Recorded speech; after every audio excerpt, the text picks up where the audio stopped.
Hello, my name is Tony Berard, and I'm going to make another video.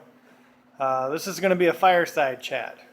Um, I did a fireside chat already on my channel. This will be the second one, and I guess I'll do as many as needed till I die. uh, Hopefully I got a good number of years left in me, but I'm in my mid-50s now, so I'll just take her one day at a time. But this is my second fireside chat. Alright, this one's going to be on choice. In order to have a skill game, you have to have choice. In chess, I've read that the average number of choices per turn in a typical chess position is about 38. And so I'm going to compare that with some of my games here. This game here is fighting checkers. And so this is the initial position of it. And yeah, you can see it pretty good now because of the glare on the pieces from the light above on the black. I made another set though, and I'm ordering it. It should be here in a week. I've made these aren't black anymore, but I dimmed it down. But I dimmed it down even more on the set that's coming next week. It's actually going to look gray, and these are going to be a little darker. Because I was having problems in the previous videos with seeing black on black and white on white. I couldn't see the pieces when they were on the board, if that was the same color pieces on the square. But these squares are no longer white, and you can see the piece on there. But I made it a little bit darker still on the next set that's coming, so you can see it even better. And the black squares are going to be a gray color. This is dark gray according to Microsoft Paint 3D, but it's going to be even grayer, a lighter gray than this. All right. Anyway, let's get back to choice. On your turn in this game, you can move a piece up one space in any of the three forward directions. Or you can do a vacant hop. Well, that one can't do a vacant hop. You could do a vacant hop. 2 spaces in any of those directions. And you could also do a multi-jump. Right now, white can't do a multi-jump. But a multi-jump is you can hop over your own piece. Now, let's say this black piece was here on a future turn. So you could jump and jump. If you jump over your own piece, you don't take it. But if you jump over an opposing piece, you take it. And so these regular checker pieces can do multi-jumps in the same 3 forward directions. If you get a checker piece to the end of the board, you get one of these star pieces. It's like if one of these black cubes makes it to the end, you get this piece. And it does the same rules, a single move, a vacant hop, or a multi-jump. But this one will do it in all 8 directions. And white has its star piece. In the box you get 5 of these and 5 of those. And so you can see from the 2 armies here that the number of choices is quite large to play this game. And you have 2 game objectives: to run the opponent out of moves or to capture all of your opponent's pieces. Either of those things stops your opponent. On your turn, you must move 1 piece according to these rules, but you have the option of moving a second piece according to these rules, as long as it's not the same as the first piece that you moved. And that's all the rules for this game. It's really quite simple. It doesn't take long at all to explain it. But you can see, just looking at it, there is a lot of choice in this game, which gives scope for skill. This game is called Fighting Checkers. It's on the Game Crafter site. Do I have that written on a piece of paper? I do not. Now, this is my Fireside Chat paper. I guess I could write it here.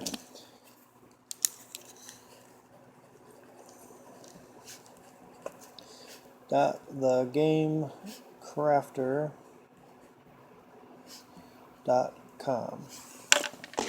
So here's the site, www.thegamecrafter.com. And in the search box, you could search for this game itself, Fighting Checkers. You might even be able to search for my name, Tony Berard. It might come up. I put my name on all my games. On this one, Go 12, there's my name. On my deck of cards, I have my name. This is my deck of cards. So, this game, Go 12, the choice is done with this large board. It's the same as the Go board. It's a 19 by 19 grid. Let me back up a little more so you can see it all. So it goes A, B, C, D, E, F, G, H, I, J, K, L, M, N, O, P, Q, R, S. I had bought a Go set, and the I is missing. And then it goes up to T. So I was looking at some stuff. Regular Go, I guess they don't want people to confuse the I with a 1. But with the notation, there can't be any confusion. You label a file and a rank, I-10. You can't make a mistake on it. I-10. So it's one row. I-10 is right there. And so, alright. So the way Go 12 works is white goes first and white gets to place 2 stones. And on your turn, any turn, you get to move up to 2 stones. You don't have to move any, or you can move 1, or you can move 2, 1 space in any direction. So 1, 1, or 1. Not diagonally though, because there's no line connecting to diagonal.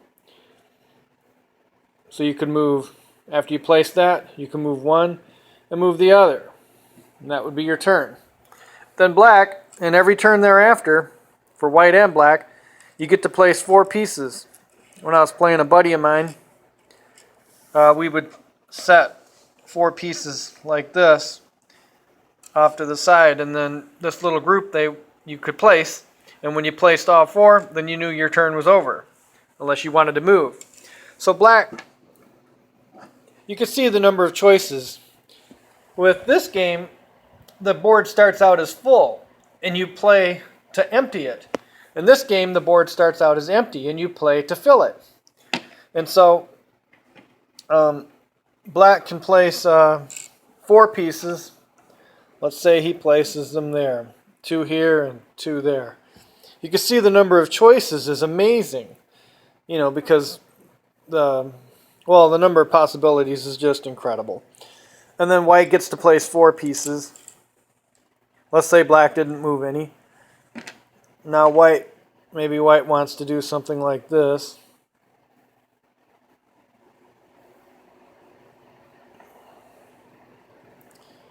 And let's say white wanted to move this one space that way.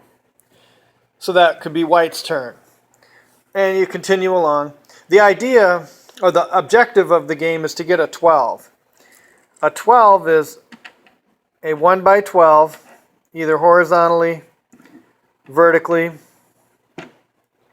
or diagonally.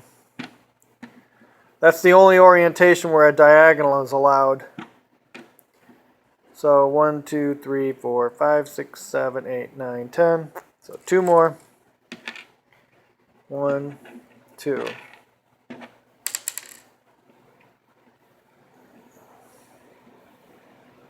So here's a 12. It goes from G1 out to R1. And this would be a white victory. And they can be diagonal, along. They're not connected, but the rules say that if you get 12 in a row diagonally, that's a win. Or, that's a 1 by 12. You could have a 2 by 6.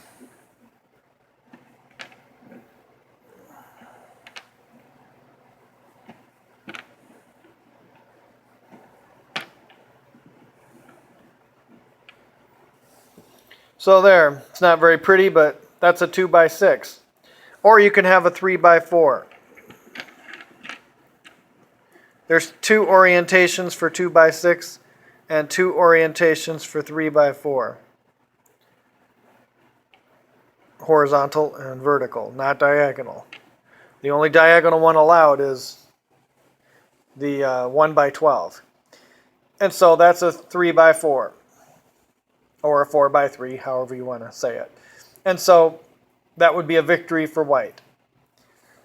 And so, and there are no captures in this game. So this board will only fill up. So this game is guaranteed to end by white's 46th turn. But the number of possibilities is enormous. The number of choices. And so choice is the way to have a skill game. And there's tremendous choice here. Much more so than here. This game has more choice than chess. Maybe about 10 times as much. This game has thousands and thousands more choice per turn. The game that I have with the most choice is this, Pythagorean Tic-Tac-Toe. And hopefully I can get one of these ordered from the Game Crafter site. I've already got it on there, and it is for sale. If you find it directly on there, you can buy one. But it's I haven't made that available to the public yet, but it can be viewed if you find it. This one, Go 12, is available to the public. And this one, Fighting Checkers, is available to the public. The Game Crafter doesn't do chess pieces, so I can't put Fighting Chess on there. This game is too hard to make in a manufacturing sense, at least at this time. We're working on it, but not there yet. This game is a blend of checkers, Fighting Checkers, and Fighting Chess. And so, because of the chess pieces, this is not on the Game Crafter site. But if you have a miniature chess set, you can use this, because it's a 10x10 board, you could use this Fighting Checkers and get it to go. I've already got a video on this site for that. So I've talked about choice in this game. This is a great choice game. But this is the most choice. This has, well, eventually when I get this set, hopefully in a few weeks, I'll make a video on it. But this game is really powerful in terms of the amount of choice it offers. And so this deck of cards offers a lot of choice too. You get 54 cards in the deck in the various games I've created for it. Well, these solitaire games offer choice, and these fun multi-games offer choice, but more choice is offered with these serious multi-games. And so that's why I call them serious. And these games, eventually we'll host them on the site, and I just put this on here just a few minutes ago. Number 5 is Deep War Colors. I just did a video for that yesterday. Although I did make an error in my presentation, but I can correct that with this. But I'll probably make another video for Deep War Colors just because I made an error. I had 2 trumps and the presentation, yellow and purple, I believe, and one of them was higher than the other because the 2 rolls were different. One had rolled a 6 and the other had rolled a 2. So the player that had rolled the 2 gets to call trump, but it's the second tier trump. The other guy that rolled a 6, that trump suit, either yellow or purple, I don't remember now, but that trump suit was higher. And so when I was doing the thing, I called them tied, the 2 trump suits, and they were not. And so I put a rock over a scissors or a paper. No, it was a paper over a rock. I put a paper on a rock because the 2 trump suits I said were equal. And so the paper covers the rock and wins. That was false. The other trump suit was higher. And so it was actually the rock that beat the paper. But anyway, I'll make another video for that. But these games, they offer a lot of choice with this deck. this Deep War Colors, the amount of choice, even when you have a hand of 9, you're supposed to put, if you're not the dealer, you start putting 5 up. So you have a hand of 9, you have to select 5. That's a rather simple mathematical problem in a branch of mathematics called combinatorics.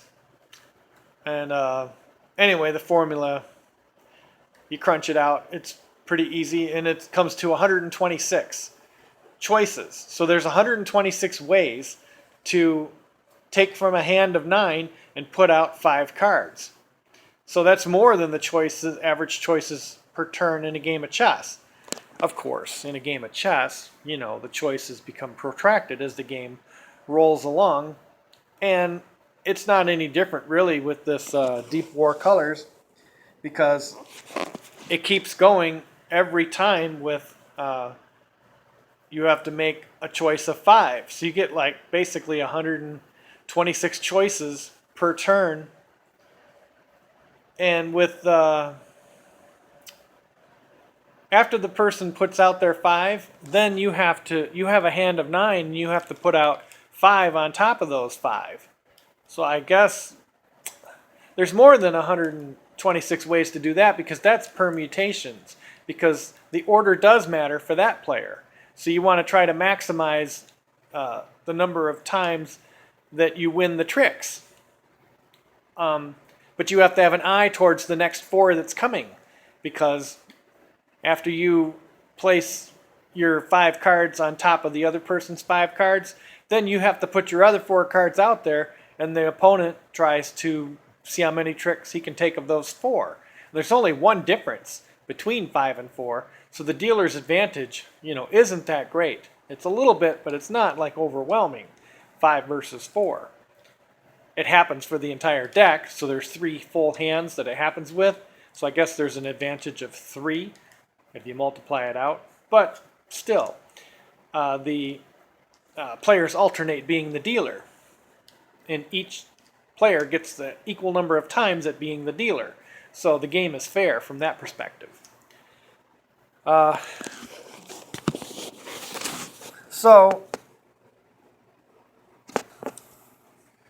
Well, at some point I'll talk about this rating system. I wrote a book on it. That book is on Amazon. You could search for my name on Amazon and find the books I've written. I have a book on Amazon for Tines and Barbs. I have a math book that I wrote. Yes, I'm a mathematician. This book is for a college course in mathematics. It does not exist yet. Hopefully it will be one day. It's a pretty awesome book. The people that have looked at my book that are knowledgeable in mathematics tell me it's a great book. So, but anyway, this video isn't about that. I've written a number of little small pieces for these games. I wrote a Klondike Colors. I wrote a Pyramid Colors. I think I did High Noon. I know I did Crazy Colors. Go Fish Colors. Yeah, I did Go Fish Colors, and I made this chart. This chart has an ace, 2, 3, 4, 5, 6, rock, scissors, paper. And this is red. It looks gray because it was printed with a grayscale printer, but this is red, orange, yellow, green, blue, and purple. And so you can track each one of the cards during the game. And so there's tracking all this stuff is, and you have the choice of calling someone a bluff or not. And you can call bluff on the person who's asking for like a 3, or the person who says they don't have a 3, if you think they do. They don't show you the cards, but at the end of the game there's a trial, and each time there was a bluff called, there's a trial for it. And all the players are the judge and jury on whether the person who called bluff proved their case. If the other person admits that they did it, that's not proof. This isn't a court of law. This is a trial for this game, and proof is you have to prove that you can demonstrate without any wriggle room that that person did not have the 3 when they said they didn't, or you have that they did have the 3 when they said they didn't, or if a person called for a certain value, like a scissors, if they didn't have a scissors in their hand to have the right to call for a scissors, and a person called bluff, you have to prove that they did not have the scissors. So those are the 2 proofs.